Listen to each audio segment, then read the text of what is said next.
Ош шаарында эттин баасы кайрадан кымбаттап элдин нааразычылыгын жаратууда. Бирок бул жагдай касапчыларга деле оңой эмес. Жоро Осонбаев шаарда 20 жылдан ашык убакыттан бери эт сатып иштейт. Касапчынын айтымында эт сатуу оңой эмес. Бул жумуштун да өзүнө жараша чыгымдары көп. Фермерлер мал алып бага албай калды да, 2 айча. Ошон касапаты эми тийип атат да элгече.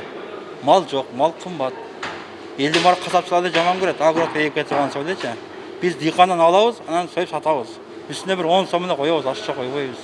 5 сомго сойдурасың, кайт 5 сомго дагы жүктөп келесиң бул жерге. Лабораторияга 170 сом пул бересиң, мурун бербейт элек. Лабораторияга азыр ого да акча алып калышты. 170 сомдон бир малгачы.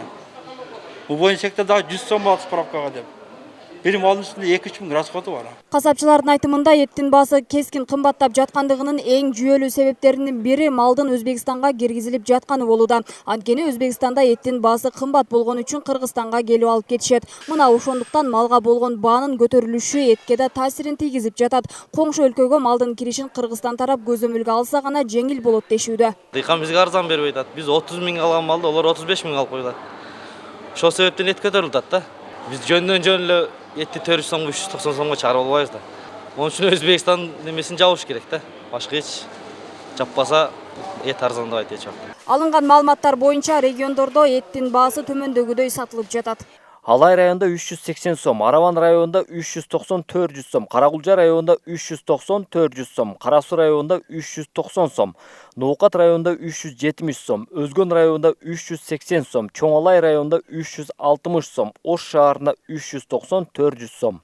Бул көрсөтүлгөн нарк карапайым калктын капчыгына туура келбейт. Алар тиешелүү тараптар жеткиликтүү чечимдерди кабыл алып, туруктуу баа коюлса деген ойлорун айтышууда. Билбейм, мен бааны каалагандай эле көтөрүп албатышат го, буну түшүнө алмадым мен өзүм. Өтө жакты ушул жакшы ошолор караса бизди. Элди ойлогон эч ким жок да азыр. Жок азыр элди ойлогон. Эт саткандарга барсаң, аларга деле кыйын, алар деле мал кымбат. Эт ошон үчүн кымбат дейт, анан ким билет. Туура көзөмөлдүн жоктугунан ушул нерсе келип атат. Эми азыр чындыгында элдер карантинден кийин кыйналып калышты. Ошого аз-маз болсо дагы элге кичине эме кылып коюш керек эле да. Элдин чынтөгүнө туура келе турган баа коюп коюш керек эле. Буга чейин Ош шаарында бийлик өкүлдөрү менен касапчылардын катышуусунда сүйлөшүүлөр жүрүп, эттин баасы 340 сомдон жогору сатылбайт деген токтом чыккан болчу. Мэриядан билдиришкендей, жергиликтүү бийлик аларга түшүндүрүү иштерин жүргүзүү менен гана чектелет.